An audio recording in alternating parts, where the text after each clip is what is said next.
cool thing 50 taught me in point number 33 is when to disengage from conflict. Sometimes it's not necessarily beneficial for you to remain in a fight. Not in a live to fight another day way. Listening to 50 tell it, it's different. It's a value bomb. I just don't have to fight every fight.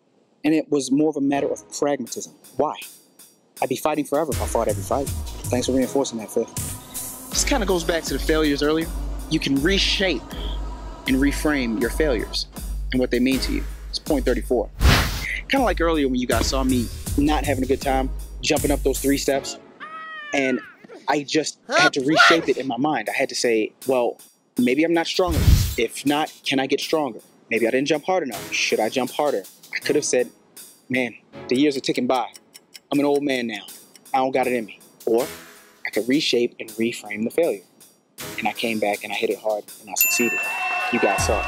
And he talks about the L's in the same point because it's about failures. Failing late in life, I'm finding, at least for me, it can be a little bit crippling.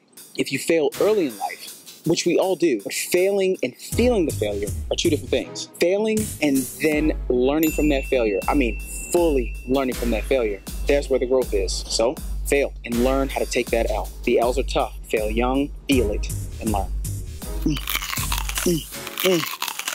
If you're asking what I'm eating, sometimes it's humble pie.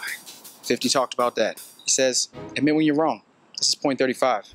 And I think we all can relate to this. When you imagine that you're driving someplace and you don't know which way to go.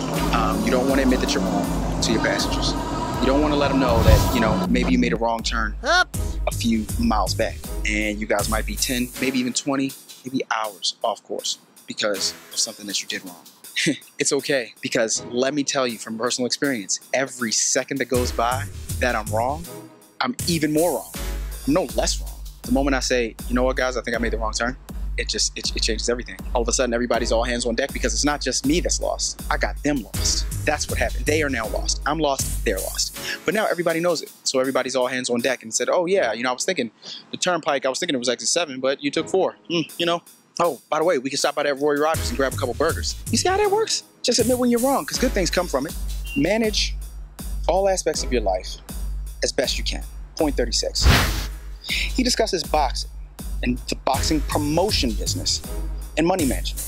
Because sometimes you forget that 50 Cent and Floyd Mayweather are, or at least were, very, very, very close friends. The fact that 50 knows that this much about this many things is amazing. He goes into a couple of intimate conversations he had with Floyd Mayweather and his perspective on what happened with Mike Tyson and Don King. I mean, the way that he said it, and the way that he put it into words, I'm like, of course, it had to have happened that way. For 50 to know all this stuff about this business, it just shows the depth of knowledge that he has. And, maybe this is point 36.5. Don't be a one-trick pony. 50 knows about business, likely real estate, the music business, partnering with a big company like Vitamin Water. My goodness, it almost is like, what does this guy not know? But at the same time, there's a lot more that he has to learn. He admits it.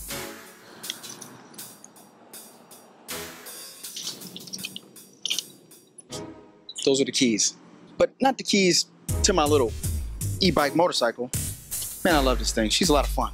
Not the keys to that. The keys to managing your surroundings. People's lowest or highest characteristics will affect you. Point 37. I kind of sum it up and I say to people a lot of the time, you are the sum of the 5 people you spend the most time with. 50 says it in a different way. People's lowest or highest characteristics will affect you. He even advises you to assault. Yes, assault. He says assault a person you may have been hired to help. And I'm like, whoa, whoa, whoa. Assault a person that I may have been hired. This person's paying me and I'm going to assault them. Somehow he broke that down too. I hope my vagueness pushes you to listen to the book. Yeah, assault a person I've been hired to help.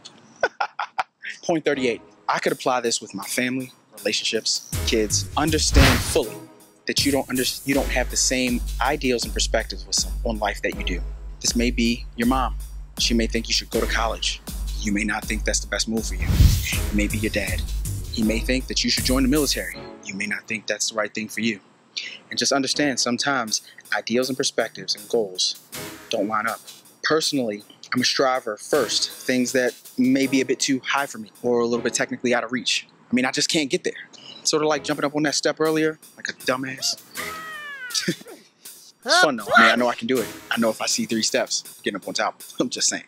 But when I can't do something, I go into the lab and try to figure it out. And I try to figure out, what can I do to close the gap in knowledge or capability, or at least evaluate the likelihood that I could attain that goal. Reading, well, listening to this book, I feel the way in which I'm moving through life might be a good direction. 50's doing it. He's crazy successful. So I may as well try to as well.